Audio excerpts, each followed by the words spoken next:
Hello students, आज हम पढ़ेंगे organizers and competence in BSc part third के पेपर थर्ड में।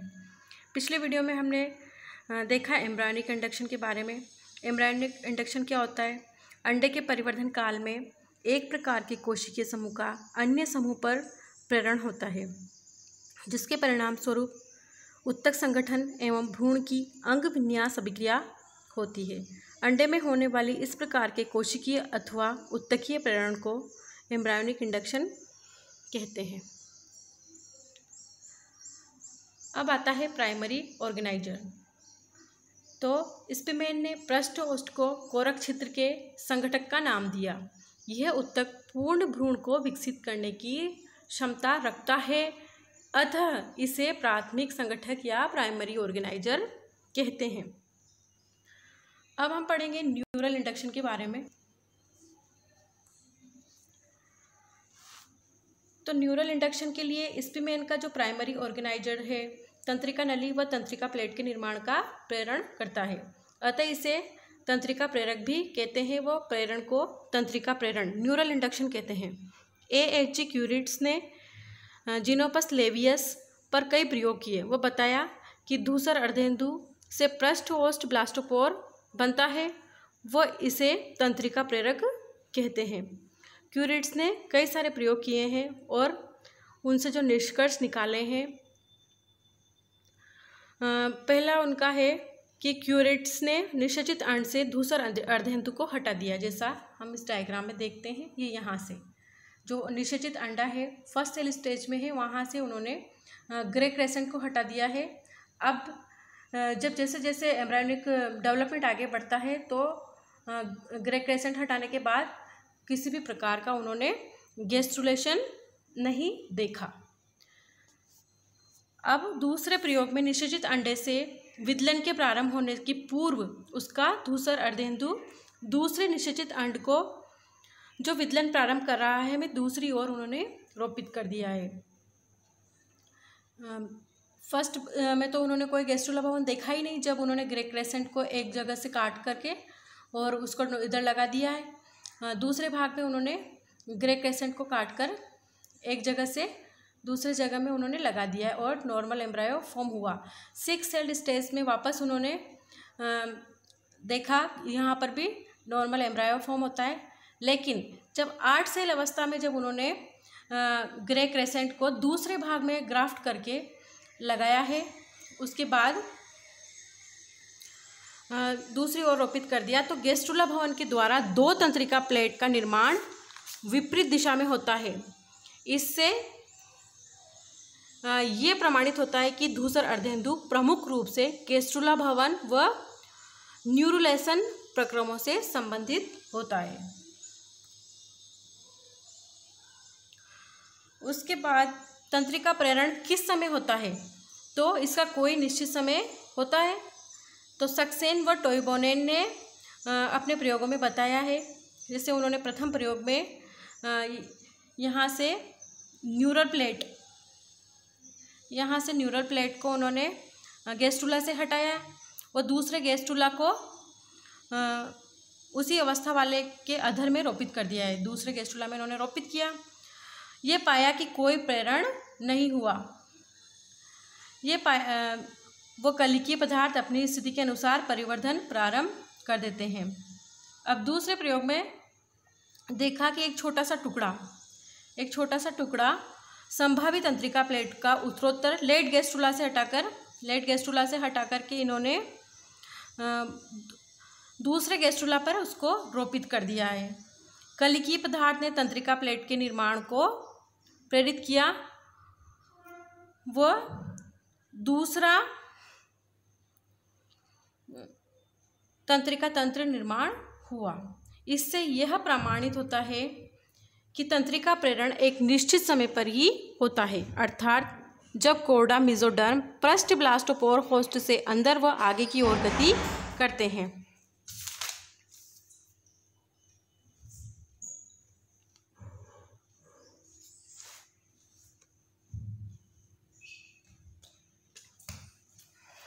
अब आते हैं द्वितीयक तृतीयक व चतुर्थक संगठक।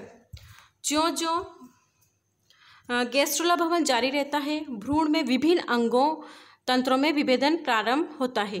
ये विभेदन प्राथमिक संगठक के नियंत्रण में होता है।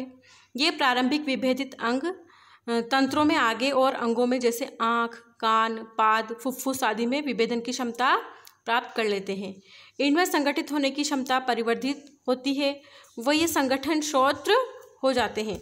अतः यहाँ संगठकों की एक श्रृंखला पाई जाती है, जिन्हें द्वितीयक, तृतीयक व चतुर्थक संगठक कहते हैं। इस प्रकार भ्रूण में भ्रूणीय अंगों में परिवर्धन क्रमिक प्रेरण पर निर्भर करता है। इसका सबसे अच्छा उदाहरण है आँख का परिवर्धन। आँख का परिवर्धन क्रमिक प्रेरण का सबसे अच्छा उदाहरण है।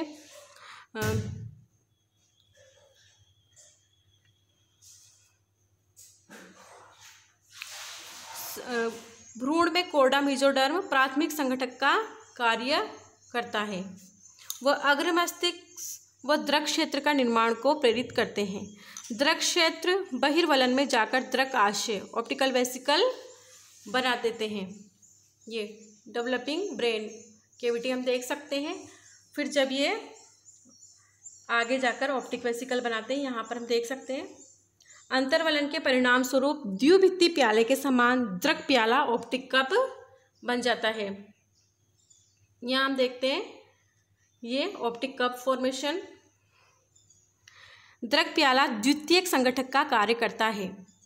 ये जो ऑप्टिक कप बना है वो सेकेंडरी ऑर्गेनाइजर की तरह कार्य करता है और यह लेंस के निर्माण को प्रेरित करता है।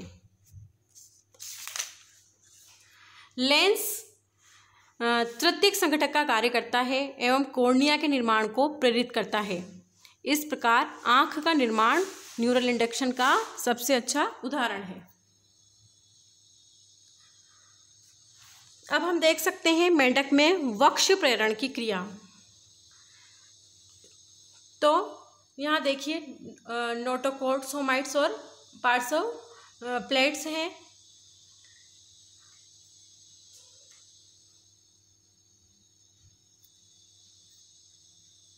उसके बाद मेंढक में वक्ष प्रेरण की क्रिया के जो परिणाम स्वरूप है, उस प्रेरक कौन है, उसमें प्रेरण का प्रकार कौन सा है और कौन सा अंग प्रेरित होकर के उससे बना है। तो फर्स्ट है यहाँ पर आधांत्र की छत। इसमें प्रेरण का प्रकार है प्राथमिक संगठक और इससे जो अंग प्रेरित हुआ है वो तंत्रिका नली।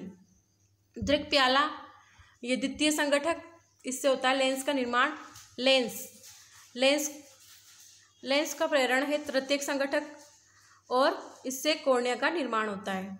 अग्र मस्तिष्क, इसके प्रेरण का प्रकार है द्वितीयक संगठक और इससे नेजल प्लेकोइड्स। इस तरह से इस सारणी में जो भी प्रेरण का प्रकार और जो अंग प्रेरित हुए हैं वो दिए हैं। ये कई सारे एग्जाम्स में मल्टीपल चॉइस क्वेश्चंस में पूछे जाते हैं और अक्सर जो हमारे बीएससी के एग्ज़ाम्स हैं उनमें भी इस प्रकार के प्रश्न कई बार पूछ लिए जाते हैं। थोड़ा सा हम केमिकल इंडक्शन के बारे में बात कर लेते हैं। तो कोशिकाओं में नियमित रूप से उपापचय क्रियाएं होती हैं। इन्हीं उपापचय क्रियाओं के कारण अंडे का विभाजन व वृद्धि होती है। इसके अंतर्गत रसायन प्रेरण होता है। कोशिकीय उपापचय क्रियाओं के कारण कोशिका द्रव्य में रासायनिक संगठन पर प्रभाव पड़ता है। उसमें मुख्यतः प्रोटीन्स, एंजाइम्स एवं अन्य कार्बनिक पदार्थों की मात्राओं में अंतर आ जाता है। विभिन्न रासायनिक पदार्थों के प्रेरण से जो कोशिका संरचना व वृद्धि में परिवर्तन होता है उसे रसायन प्रेरण कहते हैं।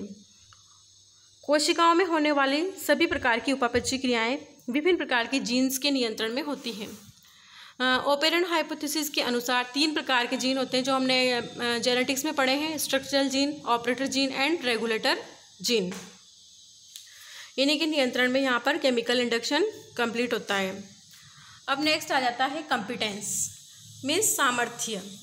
तो वेडिंगटन के अनुसार सामर्थ्य उत्तक की वह विशिष्ट कार्य की अवस्था है जिसमें वह प्रेरण क्रिया के प्रति अनुक्रिया करता है, अर्थात उत्तक विशेष काल में विशिष्ट संरचना निर्माण की क्षमता रखता है।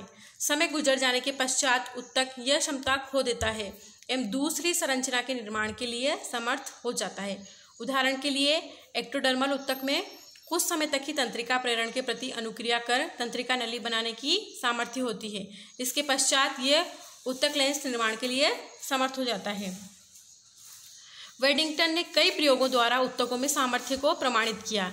एक प्रयोग में परिवर्तित हो रहे भ्रूणों की एक्टोडर्म का प्रतिरोपण दूसरे भ्रूणों में किया।